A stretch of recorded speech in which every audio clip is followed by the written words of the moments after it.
Hello friends, welcome to Viji's kitchen. இன்றைக்கி நம்ம என்ன பார்க்க போகிறோன்னா ஹோட்டல் ஸ்டைலில் எக் ஃப்ரைட் ரைஸ் எப்படி செய்யறதுன்னு பார்க்கலாம். 1 கப் பாஸ்மதி ரைஸை நல்லா உதிரியாக வடித்து எடுத்து வச்சுருக்கேன். கேரட், பீன்ஸ், கேபேஜ், கேப்சிகம் எல்லாம் பொடியாக கட் பண்ணி எடுத்து வச்சுருக்கேன். அடுப்பு ஆன் பண்ணி கடாய் வச்சுக்கோங்க. ஃப்ரைட் ரைஸுக்கு ஃபஸ்ட்டு நாம் எக்கை பொரித்து எடுத்துக்கலாம். 4 முட்டையை உடச்சி சேர்த்துருக்கேன். முட்டைக்கு தேவையான அளவு உப்பு சேர்த்துட்டு இதை நல்லா நம்ம வறுத்து எடுத்துக்கலாம். உங்களுக்கு எத்தனை முட்டை வேணுமோ நீங்கள் அதுக்கு தகுந்த மாதிரி சேர்த்துக்கோங்க. முட்டை நல்லா வறுபட்டுருச்சு. இப்போ இது ஒரு பிளேட்டுக்கு மாற்றிக்கலாம். அதே கடாயிலேயே 2 ஸ்பூன் அளவுக்கு எண்ணெய் சேர்த்துக்கோங்க. எண்ணெய் நல்லா காஞ்ச பிறகு ஒரு பெரிய வெங்காயத்தை இந்த மாதிரி நீல வாக்கில் கட் பண்ணி வச்சுருக்கேன். அதை சேர்த்து நல்லா வதக்கிக்கலாம். வெங்காயம் நல்லா வதங்கணும்னு அவசியம் இல்லை, லைட்டாக வதங்கினாலே போதும். இப்போ இதில் 1/2 ஸ்பூன் அளவுக்கு இஞ்சி பூண்டு பேஸ்ட் சேர்த்துருக்கேன்.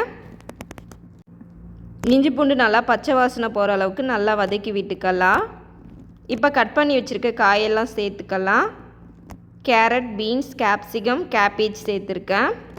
உங்களுக்கு விருப்பமான காய் நீங்கள் சேர்த்துக்கோங்க. இப்போ காய்க்கு தேவையான அளவு உப்பு சேர்த்துட்டு நல்லா மிக்ஸ் பண்ணிக்கலாம். ஒரு 15% அளவுக்கு காய் வெந்தால் போதும். காய் ஓரளவுக்கு வெந்துடுச்சு பாருங்கள். இப்போ நாம் 1/2 ஸ்பூன் அளவுக்கு சில்லி சாஸ் சேர்த்துருக்கேன். 1/2 ஸ்பூன் அளவுக்கு சோயா சாஸ் சேர்த்துட்டு இப்போ இதை நல்லா மிக்ஸ் பண்ணிக்கலாம். நல்லா கலந்ததுக்கப்புறம் வறுத்து எடுத்து வச்சுருக்க முட்டையை சேர்த்துக்கோங்க.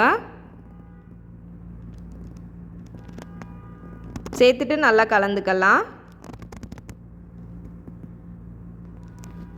நம்ம முட்டையை இப்பயும் சேர்த்துக்கலாம், நம்ம லாஸ்ட்டாகவும் வேணும்னாலும் சேர்த்துக்கலாம். உங்களுக்கு எப்போ தேவையோ நீங்கள் அதுக்கு தகுந்த மாதிரி சேர்த்துக்கோங்க. இப்போ வடித்து எடுத்து வச்சுருக்க ரைஸை சேர்த்துக்கலாம். ரைஸ் நல்லா உதிரியாக இருக்கிற மாதிரி பார்த்து வடிச்சுக்கோங்க. அப்போ தான் ஃப்ரைட் ரைஸ் நல்லாயிருக்கும். ரைஸ் நல்லா ஆறுனதுக்கப்புறம் தான் நம்ம சேர்க்கணும். நம்ம சூடோடு சேர்த்தோன்னா ரைஸ் நல்லா உடஞ்சி வந்துடும். அதனால் ரைஸ் நல்லா ஆற வச்சுட்டு சேர்த்துக்கோங்க. இப்போ இதை நல்லா மிக்ஸ் பண்ணியாச்சு. இந்த ஸ்டேஜில் உப்பு செக் பண்ணிக்கோங்க. உங்களுக்கு தேவைன்னா உப்பு இந்த ஸ்டேஜில் சேர்த்துக்கலாம். 1/2 ஸ்பூன் பெப்பர் பவுடர் சேர்த்துருக்கேன். சேர்த்துட்டு இப்போ இதை நல்லா மிக்ஸ் பண்ணிக்கலாம். இப்போ கொஞ்சமாக ஸ்ப்ரிங் ஆனியன் சேர்த்துருக்கேன். இப்போ அடுப்பை ஆஃப் பண்ணிடலாம். அவ்வளோதான், சூப்பரான hotel style egg fried rice ready ஆகிடுச்சு. நீங்களும் உங்கள் வீட்டில் இந்த ரெசிபியை ட்ரை பண்ணி பாருங்கள் ஃப்ரெண்ட்ஸ். இந்த வீடியோ உங்களுக்கு பிடிச்சிருந்தால் லைக் பண்ணுங்கள், ஷேர் பண்ணுங்கள். இது வரைக்கும் விஜிஸ் கிச்சனை சப்ஸ்கிரைப் பண்ணாதவங்க சப்ஸ்கிரைப் பண்ணிக்கோங்க. Thank you friends.